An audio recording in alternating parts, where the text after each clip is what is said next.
Good morning. Thank you all for joining us. We're going to get some time to let some more folks pile into this LinkedIn live session, but excited for you all to be here, excited for this conversation. If you're in the chat, let us know where you're joining from. Are you from Houston, Austin, Dallas? Maybe you're coming from a different state. We'd love to hear where you're coming from.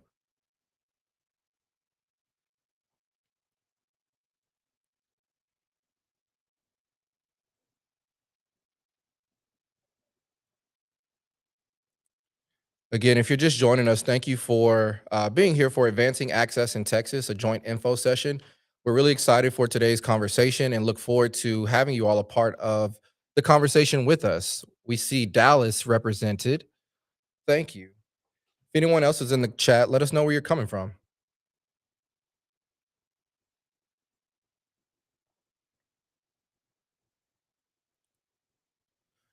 Good morning, joining from Houston.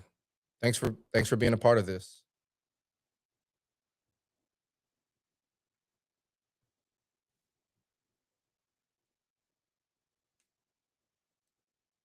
H Town.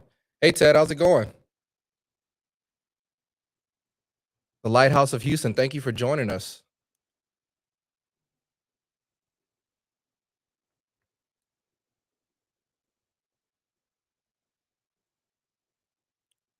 Hey from Houston, how's it going?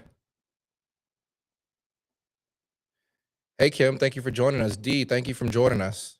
So excited to have my friends and colleagues in the ecosystem joining for today. We really appreciate it.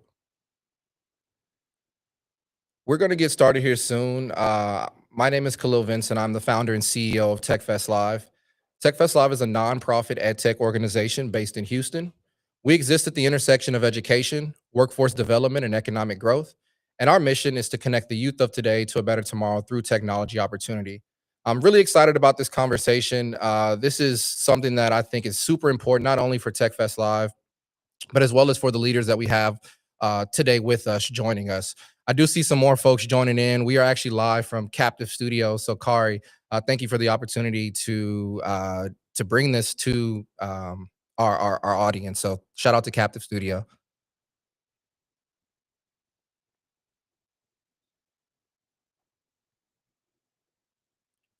Joining from Gateway, Ireland, but a Houstonian. Wow, we are going international, you all.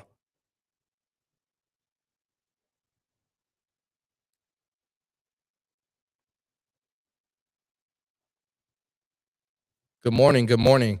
I'm going to give about 1 or 2 more minutes to let some more folks join in, and then we will go ahead and get started. We really appreciate you all being here. I see Austin in the chat, Fort Worth. Great to have you all.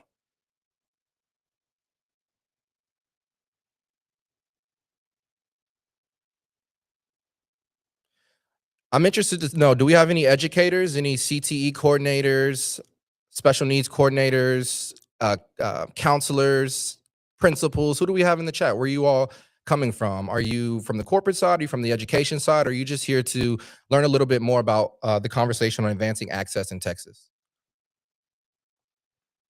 While you all are putting those answers in the chat, we're going to go ahead and get started. So, again, good morning. My name is Khalil Vincent. I'm the founder and CEO of TechFest Live. I'm so excited to have you all with us today. And thank you for your time and for choosing to be a part of this conversation on advancing access in Texas. I'm really excited about today because this dialogue did not start in a boardroom. It wasn't a formal planning session. This was something that was very organic.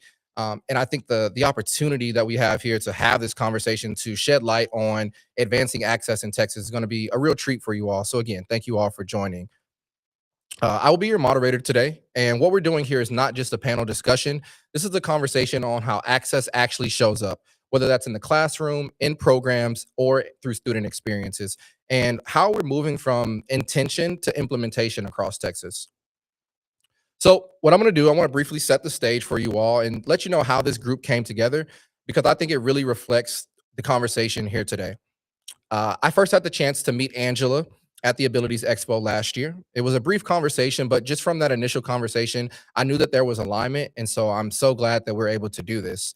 Um, Through that connection with Angela, she actually was reconnected to her by her colleague Shannon, who then introduced TechFest Live to Patrick And once we met Patrick, I was like, we have to bring Jade in with Sports Quest. And so everyone is playing a different role in different spaces, but there is one clear message here, which is advancing access through opportunity and technology.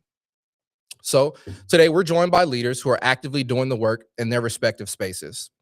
Angela brings a statewide lens through her role leading the Technology Access Program at University of Texas at Austin, where she sees firsthand the system level challenges districts are navigating and what it takes to move beyond compliance towards meaningful access. Shannon works closely with educators on the ground as part of the Technology Access Program, helping translate tools and ideas into classroom practice and supporting teachers as they navigate implementation.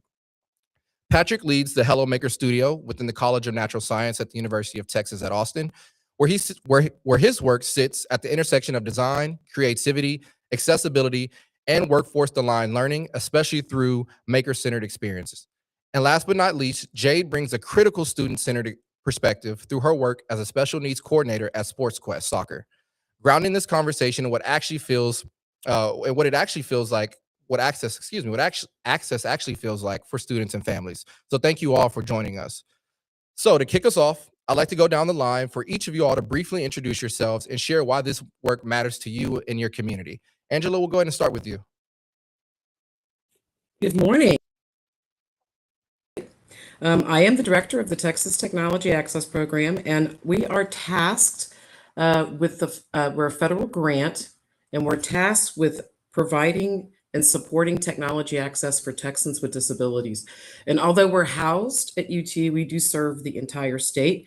I believe there will be links and access for our website so you can go explore all of the super cool things we do. And this work to me, I actually started in K-12 many years ago, and technology has always, to me, been the avenue for people to access the world, to be able to do what they want to do, and even more so for individuals with disabilities. Yeah, thank you so much. We'll go to Shannon next. Thanks, Khalil. I come to this. Angela brought me into assistive technology. I did a lot with augmentative and alternative communication prior to coming here. So I work with Angela at the University of Texas at Austin at the Texas Technology Access Program as the education project manager. My prior to this, I was a Navy veteran. I drove a forklift in the Navy. And so I've always had my hands in things that go together, which is why I'm so interested in the maker movement. And then I supported kids in schools in the Cy-Fair Independent School District for 16 years, and then worked as an education, I have to think my title, at the Education Service Center, supporting the 50 school districts, actually over 50 school districts around the Houston area. And that was in Region 4. And I've had the pleasure now of working at the University of Texas. And a passion project is really above and beyond everything else Angela and I do, is really helping the CTE programs in Texas recognize that there's so much potential in creating assistive technology for the students in their own entity. So when I worked in Cy-Fair, there were students that needed equipment, and it took so long to get that equipment. There's also these CTE students, and they're not connecting as much as they should. And we're starting to bridge them together.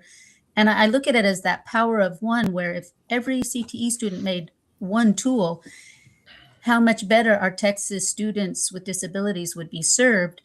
And we can even take that a step beyond and go into some of the adult learning, adult facilities, and help others. So it doesn't just stop within the schools. There's so much potential. All right, yeah. I went over and over and over, Khalil, so I'll let you move on. No, you're perfectly fine. Thank you for that introduction, and it's a great segue for us to introduce Patrick. For Patrick to introduce himself. So Patrick, thanks for joining us today. Yes, thanks for having me. It is one of the things about the maker movement, which I discovered as a classroom teacher. For a long time, I was an inclusion teacher in public school for 5th grade, and discovering that there's a whole world of makers creating things and being imaginative with design and materials and equipment changed my whole trajectory. And I think one of the most important things now is democratizing it even more. And I think that's the perfect nexus for work with disabilities in this design space, because things are so expensive. And one of the great powerful parts about the maker movement is that anybody can be an active member of it. And so that's really what inspired me when I met Angela and Shannon, was to join forces and be able to access Hello Maker Studio to complement each other's work and to keep on moving these projects forward. Yeah, you are doing some really powerful things at Hello Maker Studio, working with students of all sorts. And speaking of working with students, I would love to bring up Jade at Sports Quest and share a little bit about yourself, Jade. Yeah, so when I was younger, I started a nonprofit organization for at-risk teens, and so I ran that for 4 years, and it was mainly just based off of research that I had done.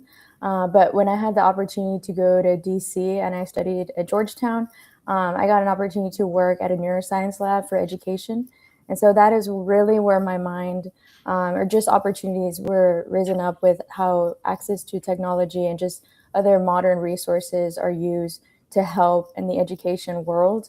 And so now coming back to Houston, I've been working with the ministry, right? So with a lot of teens and a lot of youth, but then it becomes difficult once you reach, those students with disabilities. The smaller the program, the less access that they have. And so now I've been working with Sports Quest, which is, we are also a nonprofit, but we use the platform of soccer to be able to reach the students with disabilities. So we reach youth all the way to adult day centers. And so right now we're really trying to bridge the gap between what's already known, right? Physical abilities, but with technology and being able to provide them the equipment that meets them where they are, right? Tailor them where they are. To be able to reach what success looks like for each individual athlete, right? Might not be the sport, but that way we can reach the athlete and their family as a whole. Yeah.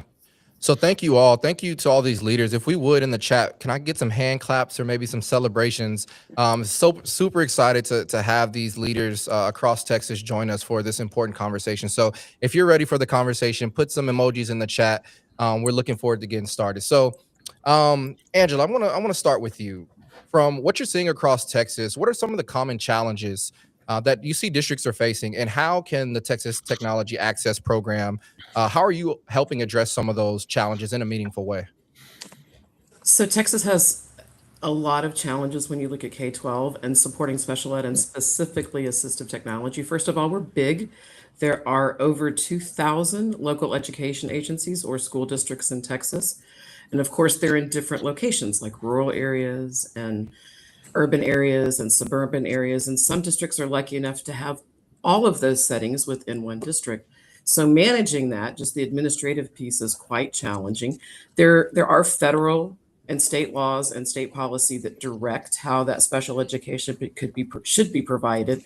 But I would cautiously say that the over 2,000 districts may not make the mark every time, not because they don't want to. It's been my profound experience over my 40 years working in this field that most practitioners want to do the right thing and want to do it with authenticity, want to do it ethically, and want to do it with high fidelity. But that is often hampered because either there is not enough personnel, there is not enough money, or there are not enough resources. And I know that sounds a little bit like a broken record in the world of public school, but I'm going to be quite frank. Texas is not really stellar at providing those supports for K-12. There are other states that do much more with funding and much more with pre-service and much more with the personnel are either paid more or supported more, so they tend to stay longer and support their districts better. So that, not to paint a very negative picture, I see so much potential because those practitioners are in the right place and they do want to support those students and they do want them to be successful. And the benefit of a K-12 student being successful is that when they leave the K-12 system, they are going to be able to participate in society in a more active and productive level, whether that's going to be going to school or working or simply engaging appropriately in their communities and environments and families. So there's a big picture perspective, and then when you get down to the classroom level, there's a little challenge in getting the grind to make it work appropriately for that student. Yeah, and I think it's not a problem with us talking about the challenges that are at hand, right? I think this conversation was really brought together so that we can put the challenges, on the table, and then collectively, not only just the leaders here on the conversation, but you all in the audience as well. We want to collectively solve or work towards solving some of these challenges. Shannon, you had brought up a good point when I got introduced to you about the 80% deficit with assisted technology, and so keeping in line with the theme of challenges, what are some of the challenges that you are seeing educators facing, and what are some of the support that they may need, or what are you seeing on the ground from an educator challenge when it comes to assistive technology and access? I think the biggest challenge is we're working in silos. When we work with the CTE teams, they don't know what they don't know, and they don't realize that need is even out there. And when you're working with special education, they also don't have the time to run over and meet with the CTE team to see what they're doing. And they don't realize how many fabulous tools could be made with both teams working together. So you don't know what you don't know. So there is so much potential for growth. You think about, you have in every school district, as Angela said, we have all of those school districts, they all have a student that possibly has a vision impairment. Well, there are tools that can be 3D printed to give them access to understanding how things feel through 3D printing. We have students that have augmentative and alternative communication devices, and a key guard would be $100 prior to the onset of this 3D printing technology. And now I can make a key guard, which helps someone with mobility. If you think about a touch screen, it's hard to rest your hand if you have mobility issues. And this could be someone who's aging or someone who has cerebral palsy. And so the key guards actually help guide them on a tablet so that they have access. So it gives them access. So there's that technology.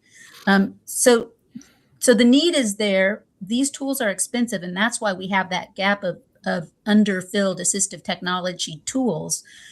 But there's so many things that open the door for project-based learning for these kids in the CTE programs. It's not just 3D printing, but it's really looking at an individual. You have robotics. Well, what if you actually looked at a student with cerebral palsy and saw how bodies worked, and then you could create something to help that individual within your own entity? And then the unintended consequences, you build these relationships, and we start seeing that we don't need to be siloed. And when you start working together, both sides benefit. But they don't know what they don't know, and we've got to bridge that gap because we can do better when we know better. Yeah, I agree. I think, you look at any industry and we're talking about working in silos, it goes across all industries. I think the more that we can break down those silos, have these type of conversations, bring leaders and educators to the table, again, to have these conversations, the better that I think we all would be. And again, this is for our youth and young adults. This is for the next generation of our workforce, of society. So this is a very important conversation. So thank you, Shannon. Patrick, you are launching a new pilot where undergraduate students are co-creating assistive technology with and for students. Would love to see if you could talk a little bit about that operation, and why is co-creation such an important shift for you, and how is that working with Hello Maker Studio? Yes, thanks. I'm happy to share. It's all in progress, so we're still meeting and kind of working out the logistics. But the main idea is I have a class here at UT called DIY Assistive Tech, and students. There's about 50 students from a diverse background from all across campus. So it could be music majors, it could be engineers, it could be people in the College of Natural Sciences. And they're at varying levels of experience levels. So some have been in makerspaces for many years. So this might be their first time stepping foot into one and learning how to 3D print or laser cut and work with design thinking. And one of the things I was hoping for was to be able to leverage not only Hello Maker Studio, the CNS makerspace, but also, we have a 50-person workforce that could potentially make an impact in the community in a very meaningful way. And that is where it kind of dovetails into the nothing about us without us, which is rightfully the kind of mantra in this field. It could easily turn this class into some like feel good moment where we're essentially othering other people. That if we don't have the people in the disability space that's their lived experience, and we just have people just kind of providing things, that implicitly suggests that they can't design for themselves. And so that's the work with the classroom side is navigating these issues and introducing students to something they many have never thought about. Meanwhile, we're working with Rosedale School here in Austin, and identifying teachers and students both who would like to participate in this process. And so it's very early on. We met with the principal yesterday. It has to, like all things in school districts, it has to go through all these different layers. And so we've amazingly, it was pretty quick for considering just how large Austin ISD is.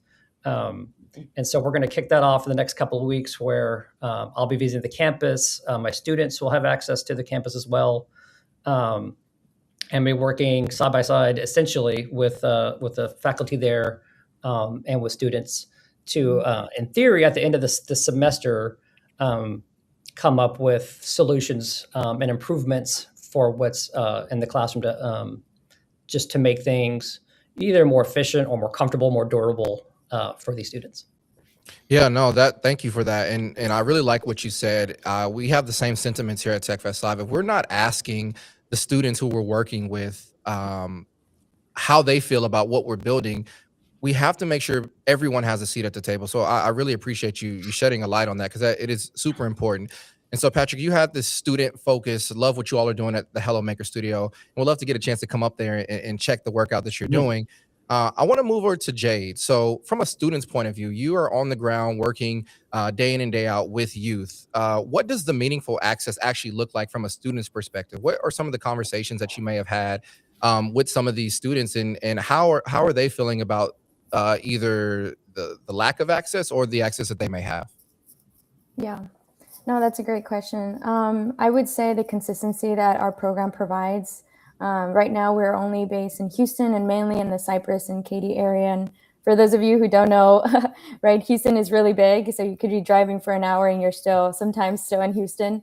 And so one of the things coming up is when I get a call from a parent who's advocating for their child, they're interested in getting connected and providing their services. They're just on the lookout for any solid organization that could provide a program that doesn't, all the services we provide are free.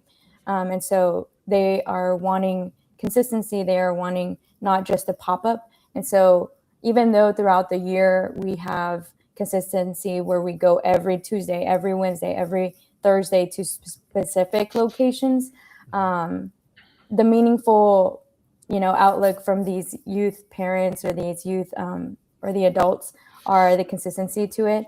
And so, we have our coaches come out and we have myself come out, and what makes it the most meaningful is the consistency. So it's almost about 9 months straight of going every single week with the same group of individuals. Again, we both do youth and adults, and we see growth in them. And so, the meaningfulness comes from consistency.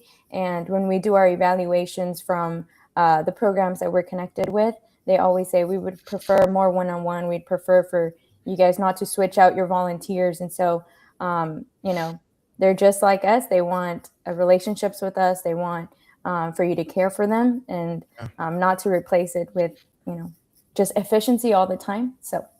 Yeah. And we'll stay with you really quick. So with your inclusive programming, what are the impacts you're seeing on the students that you're working with, on their confidence and their level of engagement? What does that look like for you over the course of those 9 months? Yeah, that is one of my favorite parts. And so we are faith-based. And so when we go out and do these soccer trainings, we also have a downtime, a cool down time where we play music sometimes, or when we just, pray with them, care for them. We do that caring portion that maybe the nurses on staff, they're with them all the time, so they can kind of rely on us to do that. And so that has been the most beautiful part, because we don't just go in, wanting to care without a game plan. So we do have a curriculum that we go through, and we rotate through every 5 weeks. And so, just one beautiful story, when I was sharing and, caring for them with all my other volunteers, about two of we have high functioning special needs and we have lower functioning. And so one of our lower functioning groups, a lot of them don't talk, they're nonverbal. You really have to, grab them and help them almost do every little thing.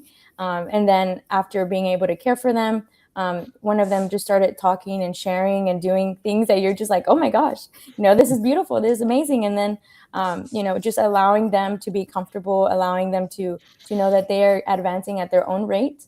We've been able to see those engagements, right? And it's not necessarily that success means that they're doing what we're doing, but like you said, it's their confidence, it's how well they're engaging at their level. So we definitely see that, and it's beautiful, it's impactful for us. So Yeah, no, thank you so much for that, and thank you for the work that you're doing for youth and young adults across the city of Houston. It's super important. Angela, I want to come back to you. We were talking about the challenges, right? But I want to talk a little bit about what does long-term scalable support look like for the schools, ISDs or charter schools, all the students that you all serve throughout the state of Texas. What could that and what does that scalable support look like? And maybe a few places that you can tell the audience where they can go and learn a little bit more. Absolutely. So I kind of identified 3 areas I think that could make a big impact. And of course, all of it's going to require work and investment of time and energy, but that's when you get the best return, right? So the first is at the pre-service level, and I think that UT is kind of modeling that with the work we're doing with Patrick. But that's one tiny example. I want to see that happen at all of the universities, so that at every university, any student who wants to engage in maker education to support students with disabilities has access to that. So there's a lot of professions within the pre-service that support special education in public school. There's occupational therapists and physical therapists and speech therapists and teachers of visually impaired and then actual special education teachers. And if all of those educators and professionals and allied professionals had access to learn how to do this. So it's not that high-tech technology is not a great thing. It is a great thing, and it's the right tool sometimes, but it's not always the right tool every time. And sometimes it's not available in the moment. So if as a speech therapist, I'm going through my pre-service training and I'm learning about communication devices. And with communication devices, you have a grid of pictures or letters, and somebody pushes the pictures or letters or accesses them in a way appropriate for them, and the machine talks for them. So occasionally, sometimes somebody needs what they call a key guard, which is a guide around the squares, so they can hit the pictures better or the letters better. So you can buy a key guard for $500, which means in a public school, you've got to order it, get it approved, get it shipped out, and it could be, December before you get it if you ordered it in September. Or you can print one for about 25, 30 cents maybe. So if as a speech therapist, in a pre-service environment like UT, I can take a maker class or even just go learn how to do things at Hello Maker and learn how that, I can make a key guard for my communication devices. And it just there's a little applet you can use for it. Somebody's written this for free. And then I have that skill set when I go into that public school. But if that pre-service opportunity isn't there, then I can't do that. So that's one place, is pre-service. So we got to reach out to the universities. Patrick's kind of the beta tester for all this, and then we can maybe share this with other universities, and certainly if within the UT system, because we have a very big family of universities within our university. That would be a place to start. Another place I think we could make a difference is policy. So policy is complicated in Texas, but as practitioners, I think it is part of our obligation to reach out to our state legislators and policymakers to let them know where the needs are. If we can take some of these examples that we're doing with Patrick and Austin ISD and say, hey, look at this fabulous thing that happened, and share that with policymakers that can make a difference. We are connected at the state level with the Governor's Committee for People with Disabilities, and they do direct policy for the governor. So we have shared some of these activities with him, and he's super excited about them and wants more information and may incorporate some of that into policy recommendations at the state level. And I guess our next legislative session will be in 2 years or a year and a half, or whatever, in 20. We just had one, so we're going to have one another 2 years. And then the third thing is TEA is kind of an in-between for this. So the TEA is the Texas Education Agency. I think they could use some support to see the focus of where this could be. Again, if we can get policy directing TEA to support this, then they are the ones that kind of support CTE programs and special ed programs. And if they say, hey, this is a cool thing, we've seen this work at a pilot level, let's see if we can scale this up. That would be the mechanism to get it from the idea to the policy to actually happening in the classrooms. All of those moving parts are complicated, and I always like to say the state moves at glacial speed. Maybe before I retire, this is real gray hair, but this is kind of like an idea we'd really like to push up to that state level. Did I answer your question sufficiently, Khalil? Yeah, I believe you did. I really like how you pieced it together and gave the audience three specific kind of spaces to look at and work the timeline. So I think you did. So thank you for that. And we'll definitely come back to you for some more information. Shannon, I want to move to you. Can you share some practical advice, being that you are on the ground with these educators, share some practical advice for them getting started or refining their approach to whether either assistive technology or, again, continuing to find that access for the students that they're working with? Well, just like Patrick, Angela talked about that university level and that training. We also then need to train the CTE providers. They need that training and they need that understanding to pair up with those special ed departments. So they need to be able to say, hey, what is the equipment you need and how can my students work with your students to make it? But they don't know where that door is to get there. And then, as Angela said, you've got a speech pathologist. Like, we're doing a great job. We're starting to work with educators at that collegiate level. But then that speech pathologist or that occupational therapist or that vision specialist goes into their campus and they have a caseload that's really high.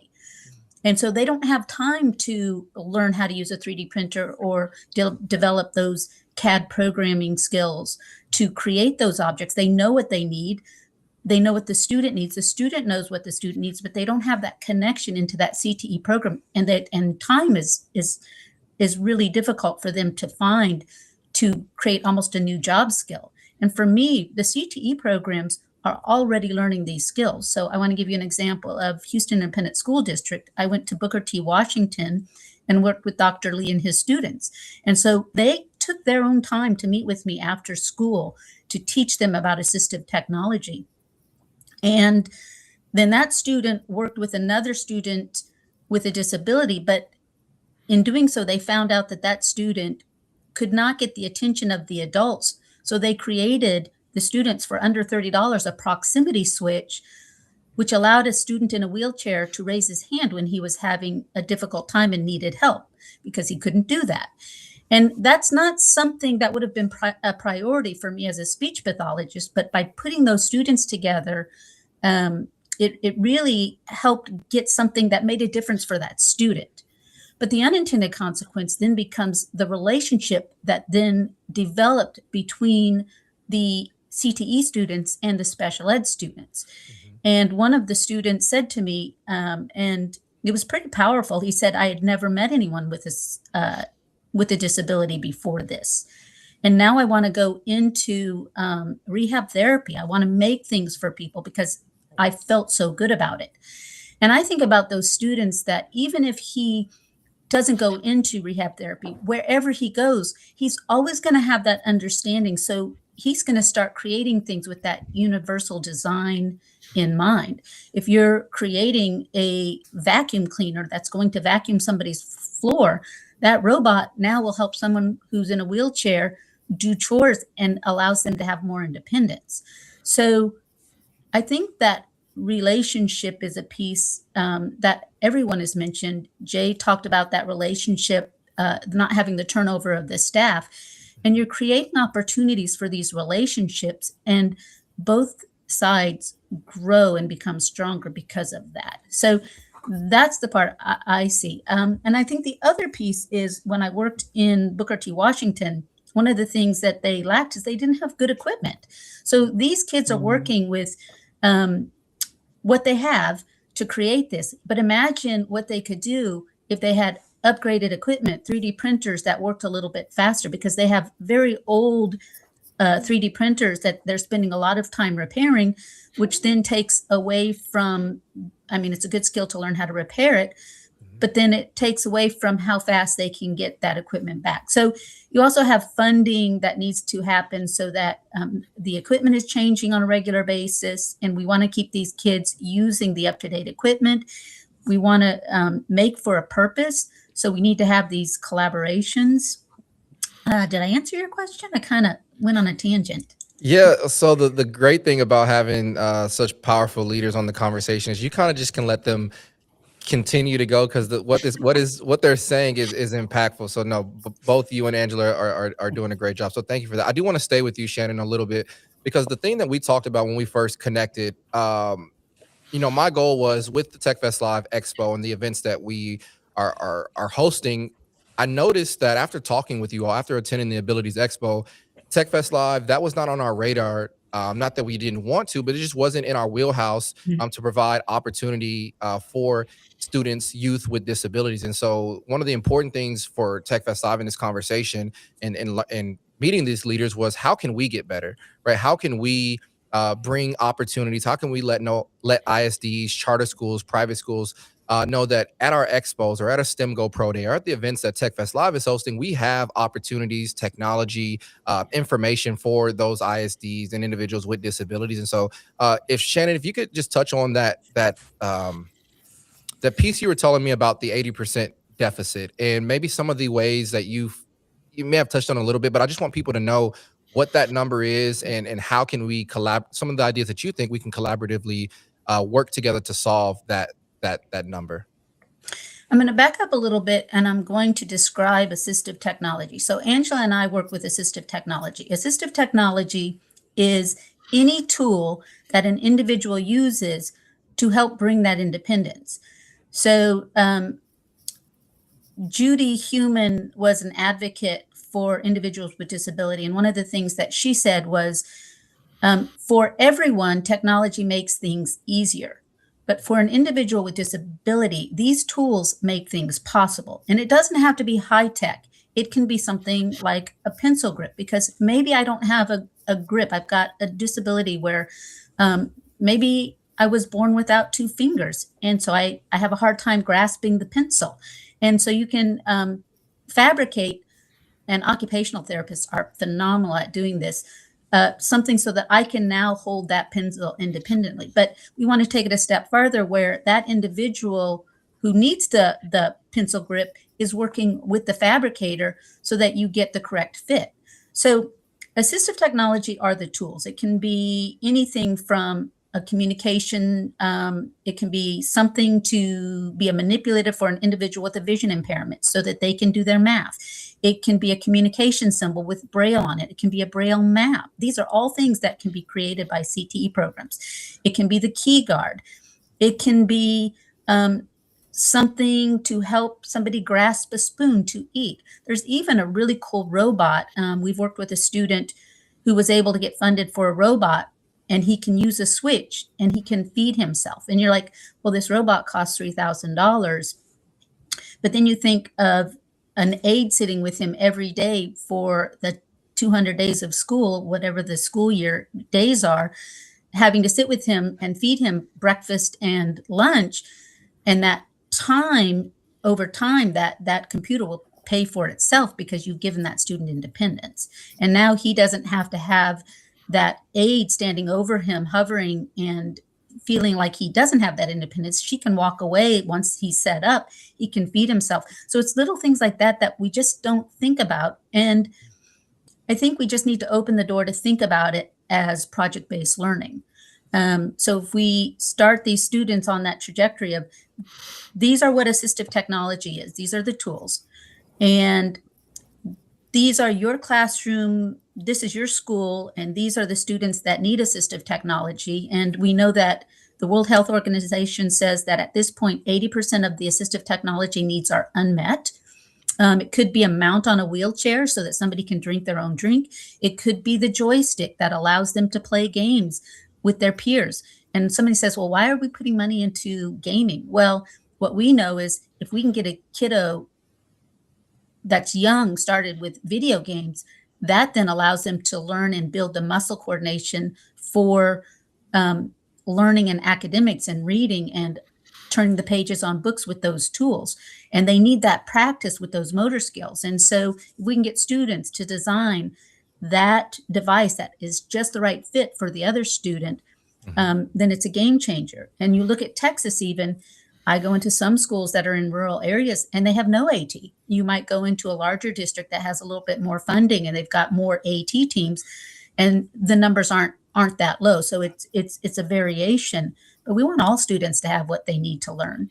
And we want, one of the reasons these devices that are purchased from the stores often end up on the shelves is they don't fit, they're uncomfortable. And so if you think about each one of us, we've all set up our computers in a way that is meaningful to us. And our students with disabilities don't often have that opportunity. They're given something. Oh, well, maybe a trackball will help.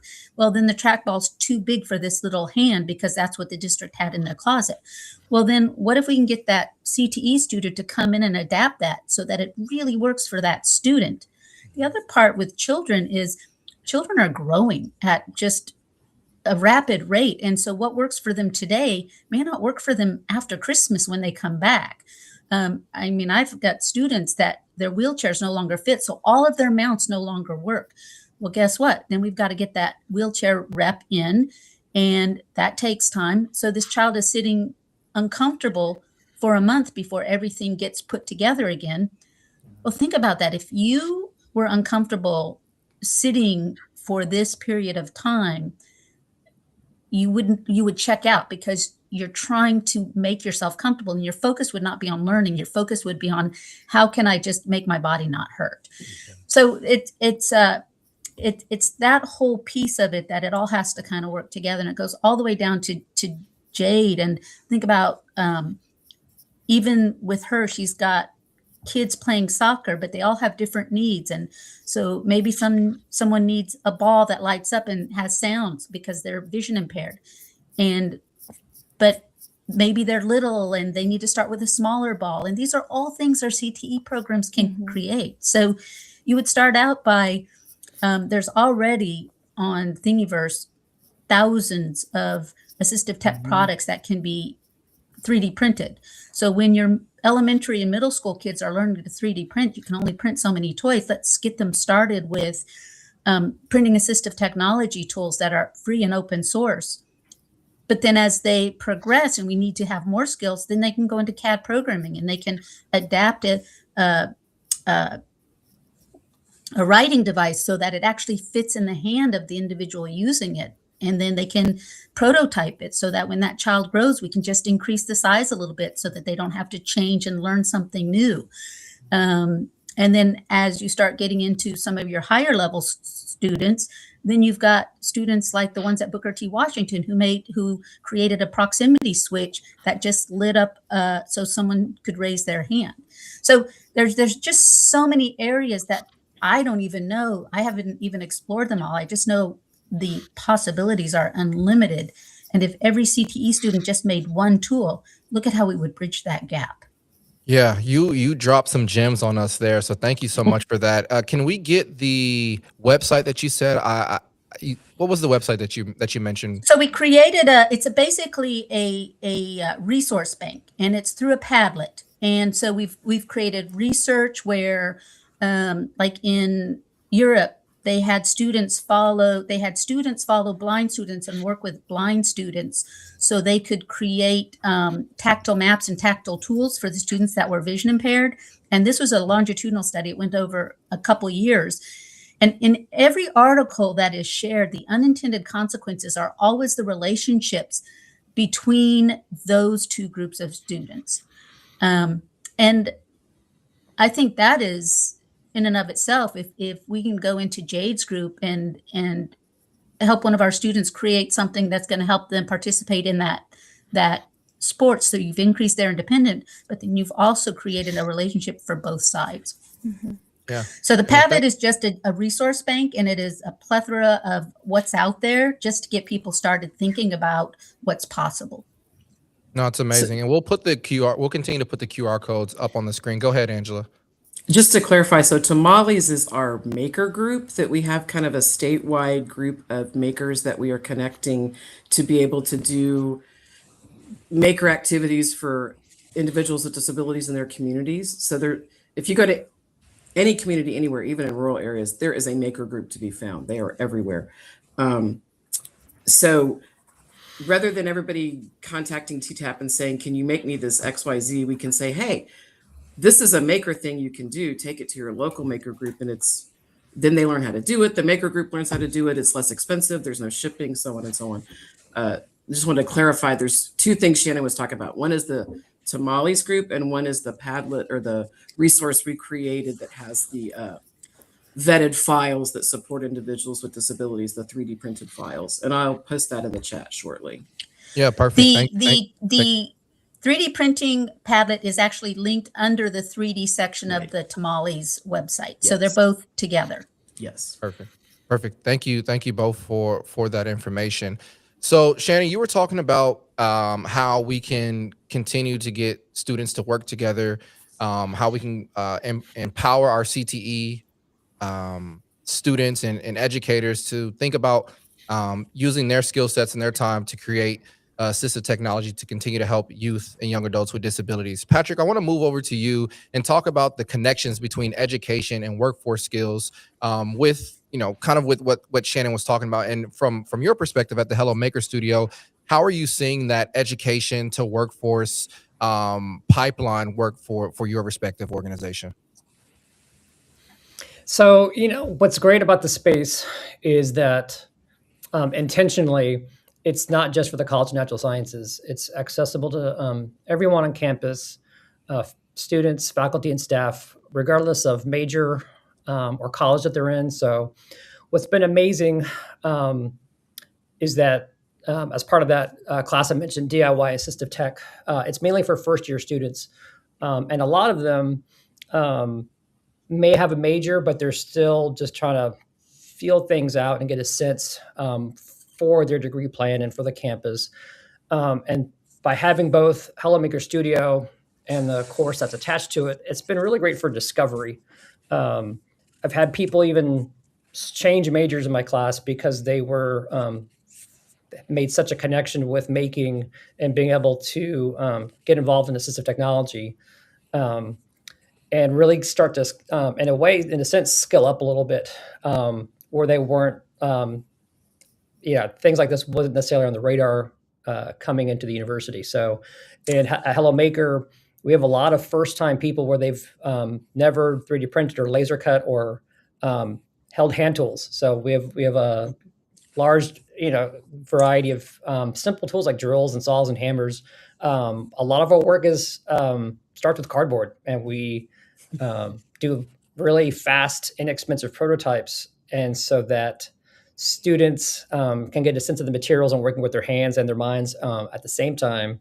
And what's interesting at the undergraduate level is that to get in, there's a lot of kind of step A to step B linear processes to get them here. And part of what I do is also kind of re-teaching them to learn how to learn and think about their thinking, about their learning. It's a lot of metacognitive work. And so that's been helpful and really a delight to see students embrace making mistakes and seeing failure as just another data point and to try something different next time. And so that's really, I think, the most valuable part of making is the technology is great, but it's also the mindset that they're that they're creating, and the skills and capacities that are being fostered as part of that process. Yeah, no, amazing. Thank you so much. So I want to do a post check on the audience. How are y'all feeling? Are you enjoying the conversation that we're having so far today? I know I've learned. I've had a chance to talk with these individuals over the last 2.5 months, but I'm still learning stuff even on this LinkedIn Live. So if you are enjoying the conversation, if this is something that was meaningful and purposeful to you, let us know in the chat. Thank you for joining us as well, Jade. I want to come to you. To ask you about what educators should prioritize when designing inclusive experiences, and even a more pointed question at Sports Quest Soccer. What are some of the things that you all are doing that are that's a little more pointed, that you're prioritizing that experience for the youth and young adults that you're working with? I know you touched on the 9 month and that, but if you could go, if there's another example, if you dive a little bit deeper. Yeah. So one of my favorite things, right? Like I said, I ran a nonprofit before, and one of my favorite things is doing my research before. So the Lord works in mysterious ways or purposeful ways where you don't know everything. So my favorite part is networking and connecting with people like the people on this live stream who know about certain things, and doing kind of like inventory about our demographics. And so, for example, something that I'm working on right now is meeting with a lot of ministries that work with special needs and seeing what they do. So on Sundays, I'll go to, for example, it's Champion Forest Baptist Church. And so they have one of the largest special needs ministry here in Houston. So I go, I observe, I ask questions. And again, the bigger the church, sometimes the more professionals that they have. And so I got to speak to a lot of the volunteers there. And they themselves have worked with special needs in particular niche. And so I get to pick their brains, and then I get to save their numbers, and meet with them and ask them what works with them, what doesn't work with them, right? Things like the cultural that they came from, the specific, right? For example, it's important, different from other athletic training, to know what backgrounds they come from, right? They might on the outward appearance look like they have certain disabilities, and you might think that that's it, but there's a lot of other things that they may be struggling with. And so making sure that I connect with the appropriate people. Right now, the other thing that we're doing is I'm also spearheading our HR department. So I'm meeting with a lot of safeguarding and what that looks like, right? Again, it's beyond just a typical athletic training that is going to make an athlete safe. And so how can they still experience, fun, but still in a safe manner? How can we recruit volunteers that are not, again, I told my boss, do we want to do inward reach, which is, hey, the volunteers that we get, we also want to minister to them. But I'm kind of pushing towards no. I want our focus to be mainly on our athletes. And so that means that we need to invest in vetting for our volunteers to be professionals, or at least to be very committed. And so I'm developing my own little system to where, I meet with them, I go through their credentials, I go through their, what is it called? References and things like that, and really get to the depth of if they're going to be a valuable volunteer, and then if they're willing to go in the long run, right? We don't want, I've mentioned it before, a turnover. And so I'm doing a lot of research about the people that we're targeting, and then making sure that it's quality service. So one of Sports Quest core values, which I'm sure is very familiar with a lot of other, is excellence. And so sometimes that might be cutting off a lot of other things and making sure that the services we provide are excellent. And so that's one of the things that we're working towards. I'm not sure if that answered your question. I appreciate the transparency, and similar to you, I'm on this conversation and wanted to bring this conversation to light to learn as well.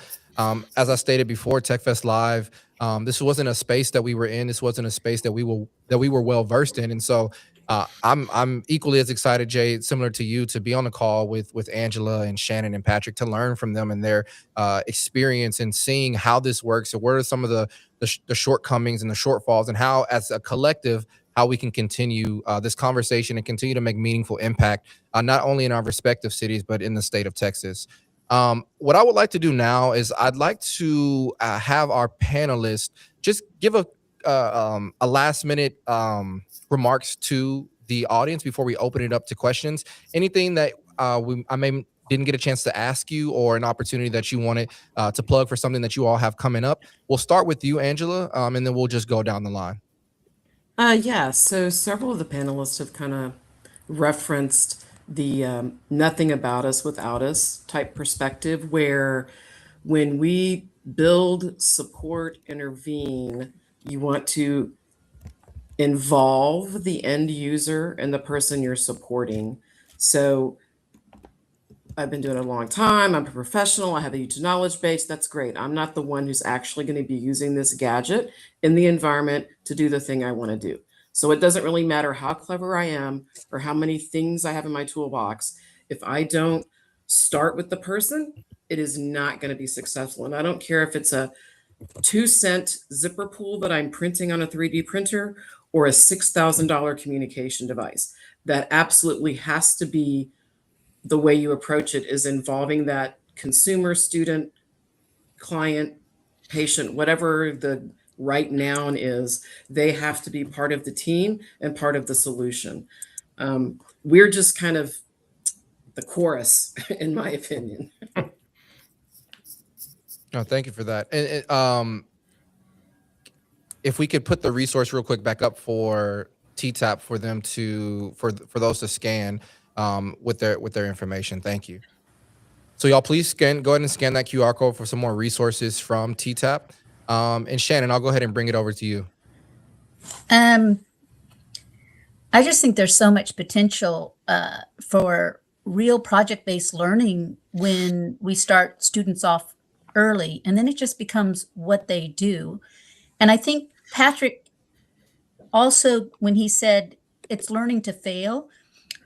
So when these engineers come into these special ed classrooms and their first prototype doesn't work, these kids in special ed realize that they're both human. And so you open that door that it's okay to fail, but we're going to keep trying, and we're going to go back, and and that's that project-based learning mindset, which is how we want these kids to move forward into their careers later, into any kind of engineering field, any computer design, any CAD design, any whatever they're doing. They need to learn how to fail, but they need real projects. And this opens the door, not for me to say, well, just pretend this is happening. What are you going to do? No, you're going to actually, when we get to that level, you're going to actually go and participate in some real project-based learning. And you're going to see, when you get the input of that individual, that what you made, really, it's your idea, but you forgot to take into that idea. And you're going to get students that leave the high school more prepared for Patrick's program in the collegiate level.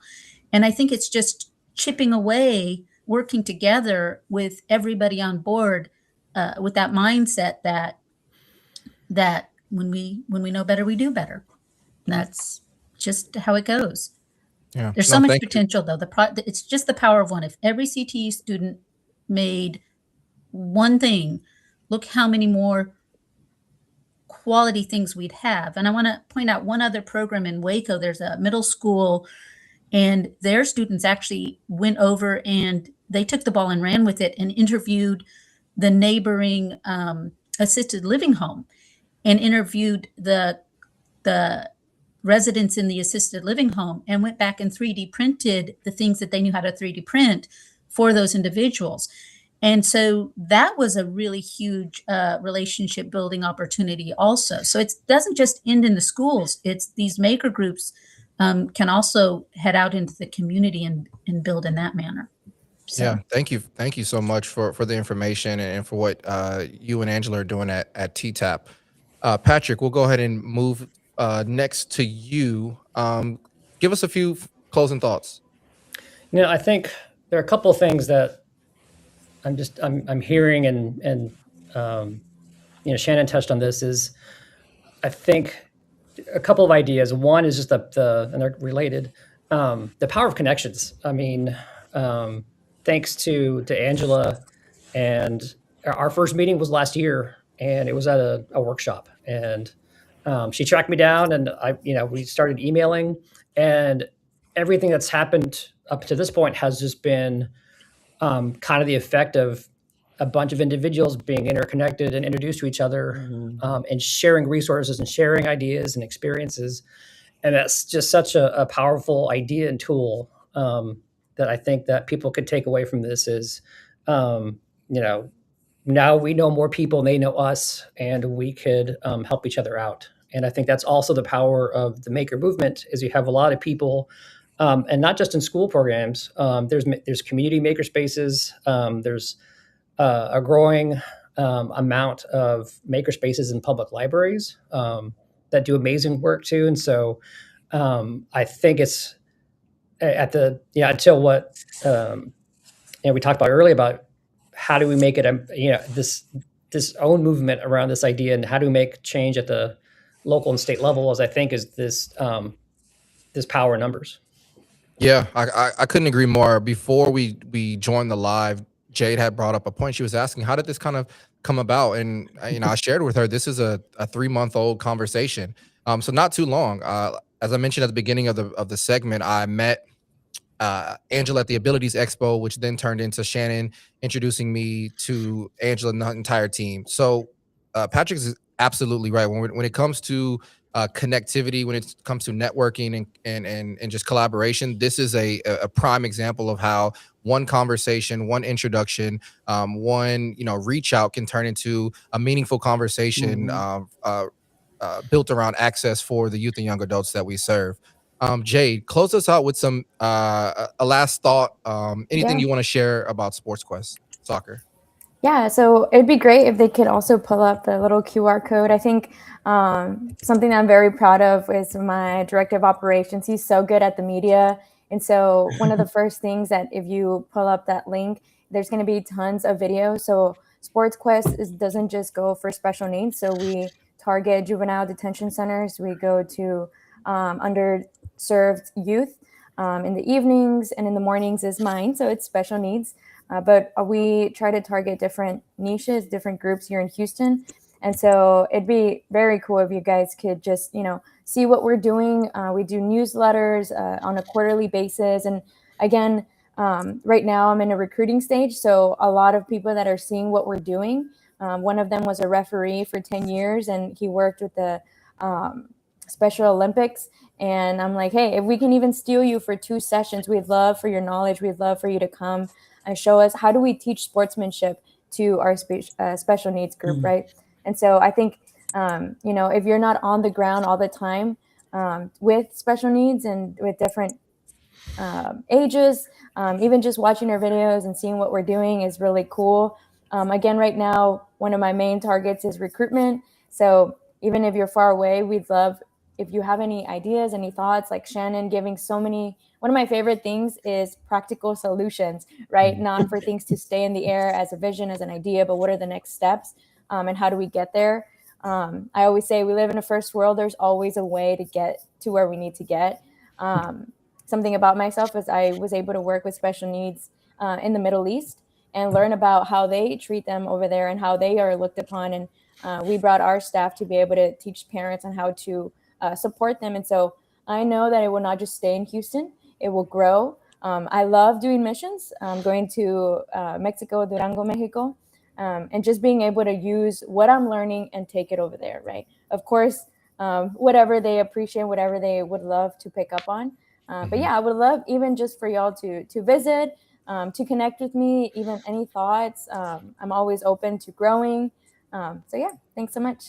Yeah, amazing. And we definitely will. We want to stay connected. One of the reasons why we had this conversation is, so you all can know the leaders in your state, know who's working on this and who also is an ally, right? Sometimes when we're in the work and we're doing it, our head is down and we sometimes may not feel like there's others around us who are doing similar work, or we may not be able to find them as easily. And so definitely this conversation is for that. If you're out there, if you're an educator, if you're a CTE coordinator, if you just have a passion for youth, this conversation was for you.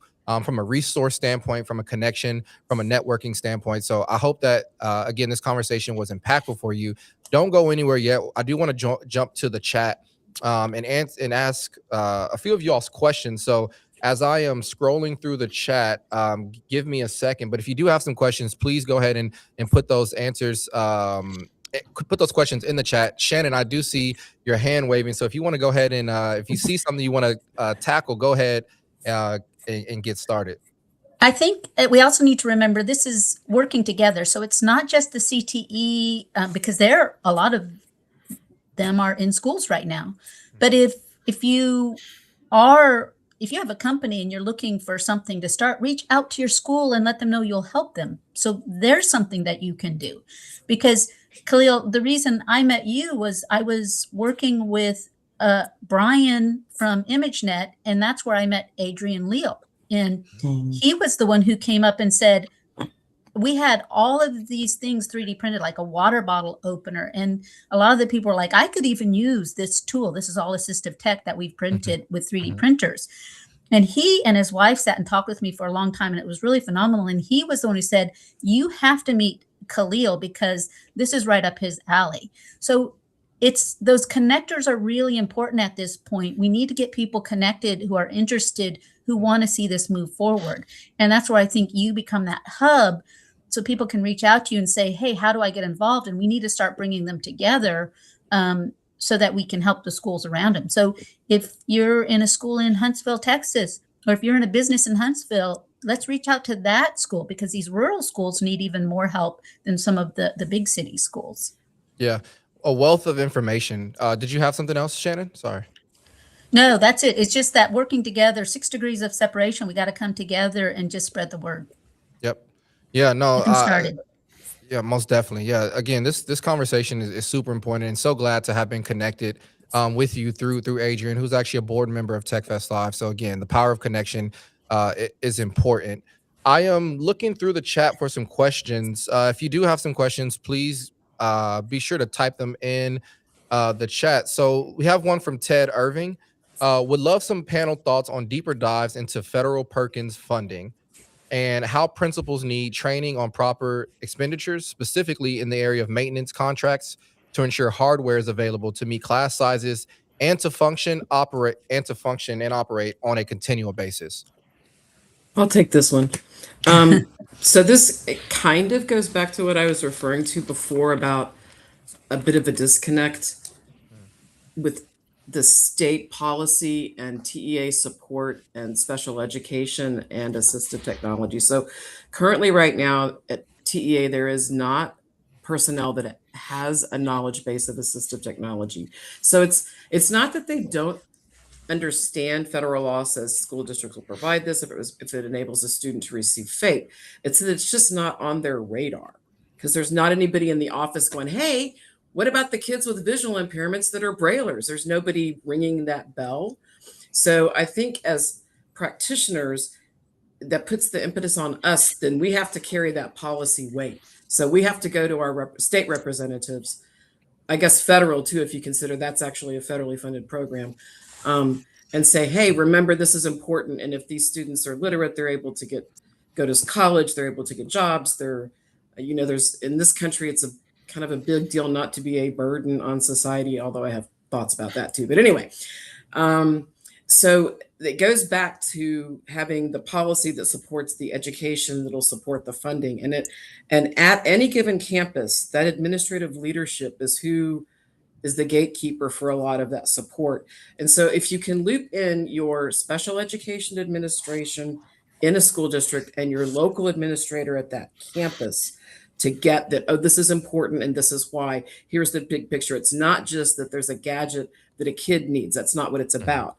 It's about providing the supports so that students are successful. And this is one way we need to do that. And sometimes you just need to bring use cases and say, look, this is a student who's not able to Braille.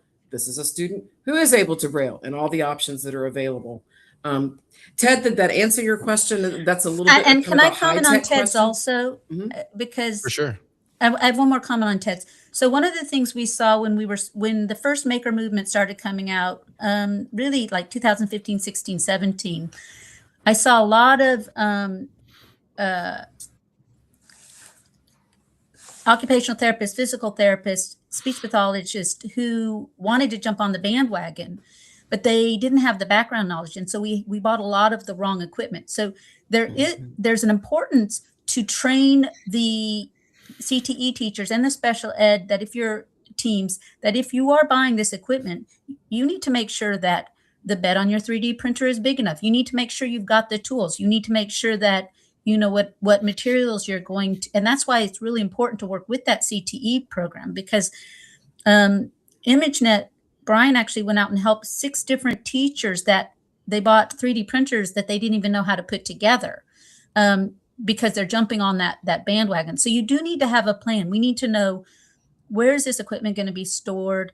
And it does need maintenance. You do need to have those maintenance plans, and we need our programs, which is why it becomes so imperative, not just special ed teams jumping on the bandwagon, but really working with your CTE program, because they do a lot more training in that area. You need the software to slice in between designing it into so it all needs a place to be housed. You need equipment to clean it. And so you can't just buy a 3D printer, or a business can't just donate a 3D printer. We've got to know how we're going to sustain it. We need to be able to train the people on how to do it. We need to know we're going to have upkeep. We're going to have to replace the filament. And all of that has to be in the plan when we're getting these grants. And we need to have a long-term plan, not just, I'm excited, we're going to do this tomorrow. So I always say we need a plan. We've been working on some planning documents that I'm willing to share if anybody wants to reach out. We need to make sure that we have that 1-year plan. Where are we going to store it? How much noise is it going to make, etc. Where's our space going to be? Is it going to have the ventilation, which Patrick has an excellent maker space? And then who's going to use it? Kids rotate, so you've got to have that plan for training not only the teachers and the staff, but if that staff leaves tomorrow, you don't want to lose your whole program. So you need to make sure that you're building for the long haul and not just for tomorrow. Yeah. Always great information, Shannon. Angela, go ahead. Or was that Patrick or Angela? Yeah, it was me.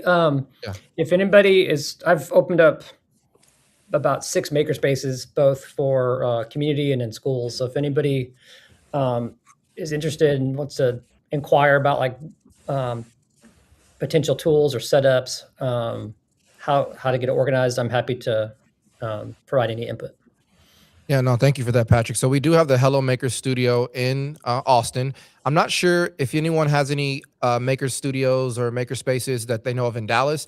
I do know one great one here in Houston, TXRX Labs, with Michael Gutierrez and Joe doing great work, and their entire staff doing a lot of great work. So for those in the chat, those joining this call, if you're not familiar with TXRX Labs, I would definitely go over and check them out. They are in the East End, and again, they're doing a lot of great work.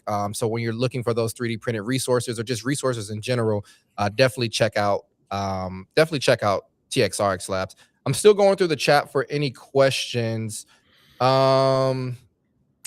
Let's see we still have some time. We are ending at 12:30. So if you have some questions, please put them in the chat, and I'd love for our panelists and myself to give those questions a go. And I did have the opportunity to meet with Joe at TXRX, and the space is phenomenal. It is a makerspace on steroids, and you can make anything there. They've got a metal shop. And he's really invested. He was really open. We had some really nice conversations. So he started the conversation in regards to what they can do to help. But I see them as a great training resource for schools because they know all the equipment, and you need to know that equipment before you start just randomly making tools. Yeah, for sure. Yeah, no, definitely TXRX Labs are doing some great work here in Houston. I am still going through the chat if there are any questions. But this is the time of the conversation where if you left something out, if you remembered you wanted to say something, you didn't get a chance to say something, we're kind of in free format right now. So as these questions are coming in, panelists, please feel free to chime in. But I think this was a very great first, we'll call it a pilot conversation. And I hope that you all, from the audience standpoint, I hope you gained some insightful knowledge. I hope this was meaningful for your time. I hope that this mattered to you as well. I see a LinkedIn user saying that their question is in the chat. There's quite a few messages, so I am trying to scroll through and find your question, but we will definitely get to it. Angela just put some maker spaces in the Dallas area, so if you are in the Dallas area, there are some maker spaces there. While we're getting that question up, I will just scroll back through.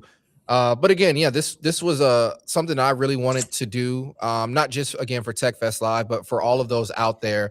How can we collaborate? How can we find new resources and opportunities? And I think we're doing that. So I just want to say thank you to my panelists just first for being a part of this, for hearing kind of my concerns and my thoughts of where Tech Fest Live sits in this intersection of education, workforce development, and economic growth, and how can we continue to be a part of the solution.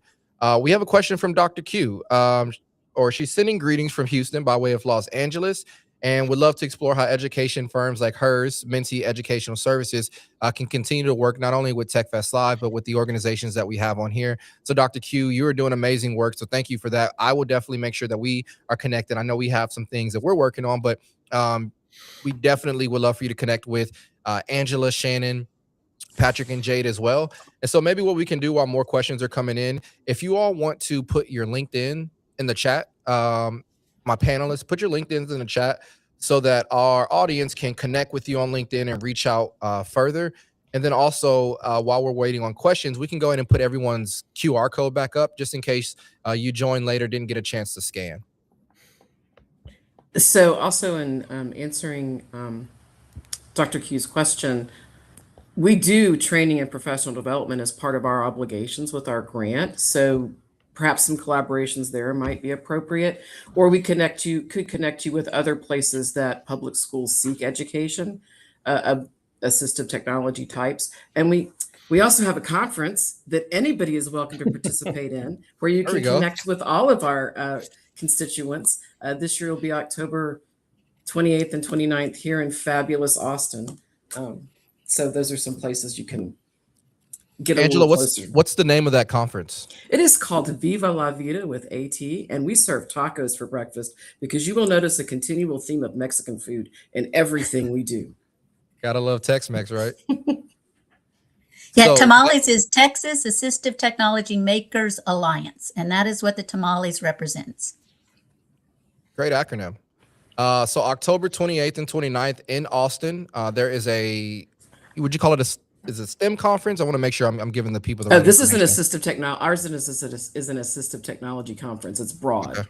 Perfect. We offer continuing education for 10 different areas. So educators, occupational therapists, recreational therapists, speech pathologists, social workers. And if it's not on there, email me. I'm in charge of continuing education because we want people to grow together and we want you to get credit for what you're doing. Amazing. We do have a question from Kim Adams. Has anyone considered tech that works with elders as their cognitive abilities are declining? Big one. It's a whole nother thing we do. Go to our website. So what I'm hearing is, Kim, there is another LinkedIn live session that we would have to answer and go more in depth with all of these questions. So stay tuned as we work to maybe get another one of those sessions going. But well, when we meet for the tamales, it's not just for schools, it's also for maker groups. And so we have a mix. And the idea is like, I live here in Montgomery County, Texas. And so there's a maker barn. And so my goal is to start working with some of those individuals to start volunteering some of the tools for veterans. And there's a big need for veterans or just the aging population in general, building a ramp, that's fabrication. And so I think once the schools get really good, they can reach out and be even more dynamic and go to some of the local churches to see if there's a need. So, I mean, there's so many opportunities. There's so much potential. Yeah, for sure. And again, as Kim is stating, she is so there's a growing disabled community who are often overlooked, which I'm sure you all know of. And not only are they new to tech, but what little they've experienced is now disappearing from their cognitive cortex. So Kim, I would definitely encourage you to check out the things that the Texas Technology Access Program have going. Again, would love for you all to connect with them on LinkedIn as well, and reach out and ask any questions that you have for them. Let's see. Anyone else? Students can even set up things like geofencing so that we don't lose adults with dementia, and so it sets alarms off for their caregivers. So there's a lot of tech out there, not just 3D printing and fabrication, but there's a lot of tech out there that there's potential to help everyone, and it's just getting the word out. Yeah, Shannon, you are coming with a wealth of knowledge. We surely appreciate your inputs and insights to these questions and the um, things that our audience is saying. So thank you everyone for asking questions. Our panelists for answering questions. We've got about 10 minutes left. Again, if you have any questions, our panelists are here till 12:30 to answer your questions. And if not, they're more than happy to connect with you offline at some point in time. But again, we thought this was an important conversation to have, to bring together leaders within Texas, to talk about advancing access in Texas for our youth and young adults. So I just want to thank Angela. I want to thank Shannon. I want to thank Patrick and Jade for their time, their efforts in joining TechFest Live for this impactful conversation. One of my goals is to continue this conversation and really go from theory to application, which you all are doing on a daily basis. So I'm looking forward to continuing that work with you all, and seeing how at some of our events coming up, like a STEM Go Pro Day and the 6th Annual TechFest Expo, how can we make sure that we have the access and the opportunity for the middle school and high school students that we serve. So would love to connect with everyone in the chat, those that I haven't talked to in a while, those that I do know, and again, want you all to connect with our leaders here on our panel. I don't see any other questions, but we are here till 12:30 if you have them. Panelists, any other last thoughts? We only got 10 minutes left. I know we've said a lot. You all are. Yeah, I have one question as well. Go ahead. Yeah. Whenever you're done, I'll go ahead. Okay. For Kim, we Yeah. have a whole set of technology that are used for the aging population. So please reach out because we can have that conversation. Even for simplifying, like your personalized cell phones, they've put technology into them so they can be simplified. So the Apple has assistive access. So you can actually put like who the contacts can be so that they're not getting someone calling from overseas saying they need to send them $1,000. You can block some of those. So there's a lot of technology out there that can protect the aging population. Yeah, thank Go you. ahead. Yeah, go ahead, Jade. Yeah. No, I just wanted to pick the brains of our panelists, see if you guys had any thoughts. But one of the things that I'm kind of DIYing, but I'm not sure if there's something out there, is to kind of create a statistical way to show how our program is working well, something that is quantitative and not just, general, yeah, we're successful, or hey, not just anecdotal. And so I hate to bother our parents or nurses or groups that we're partnering with and get too much into the numbers. So I'm trying to find a way to show, right, in order for us to grow and to connect with schools and to connect with other programs with what we do, is kind of showing results. And so even though on the ground I see there's results, I'm not sure if there's any software or any practice that's commonly known to kind of show statistically that things are working well, a measure, some type of measure. No, go ahead. Well, I was just going to say, sometimes that's hard when you work with individuals that are seeking support or mediation, because your control is to not provide a service, and that's usually not ethical. However, what I have done in the past, instead I've said, what is my end user's goal and objective? I want to be able to participate in class. I want to be able to write an essay. I want to be able to play video games. And then we do the intervention or the practice or whatever.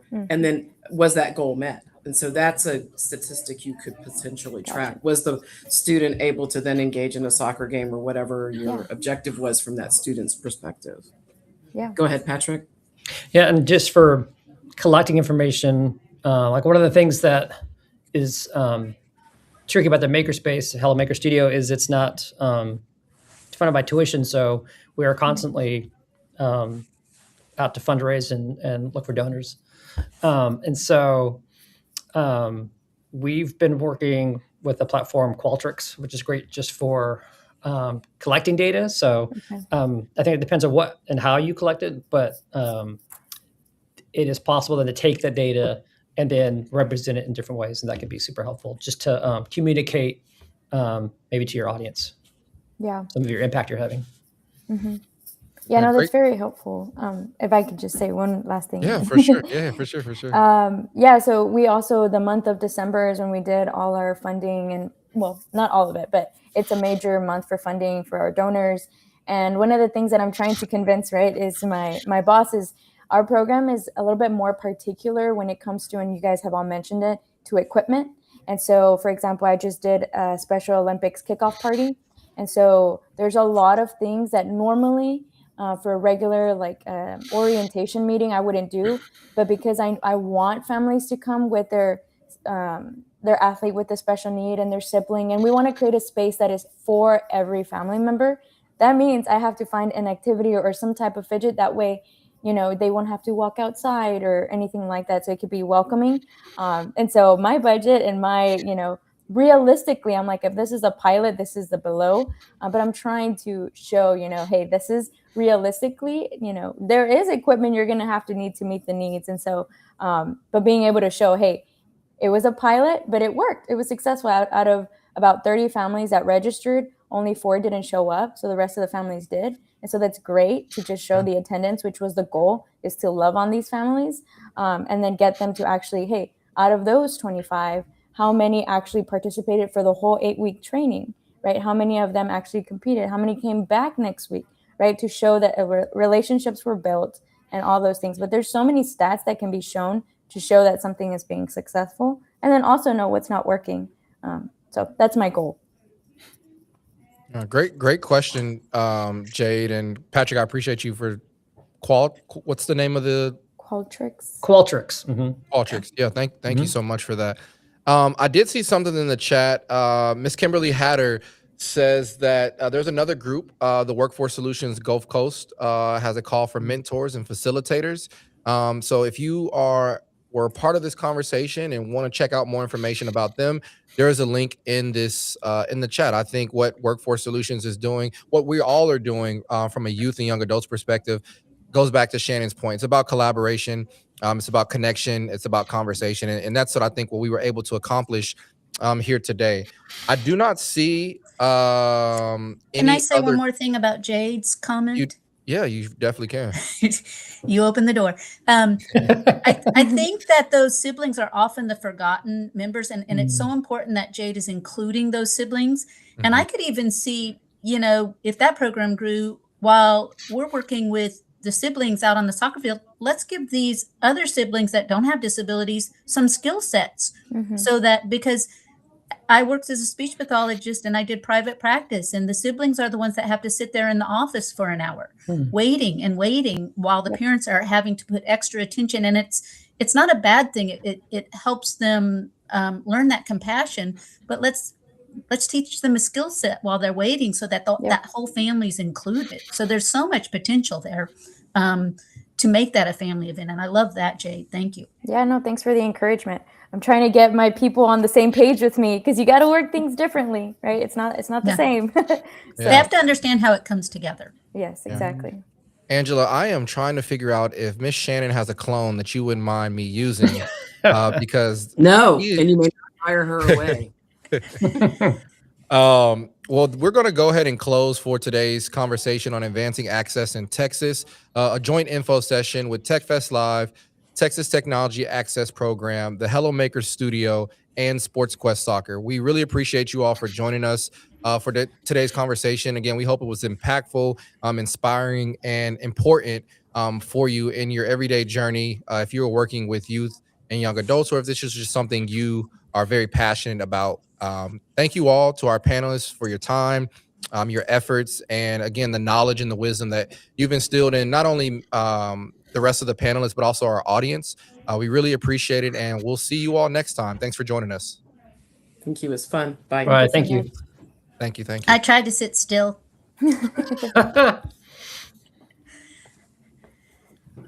I think we are going to stay on.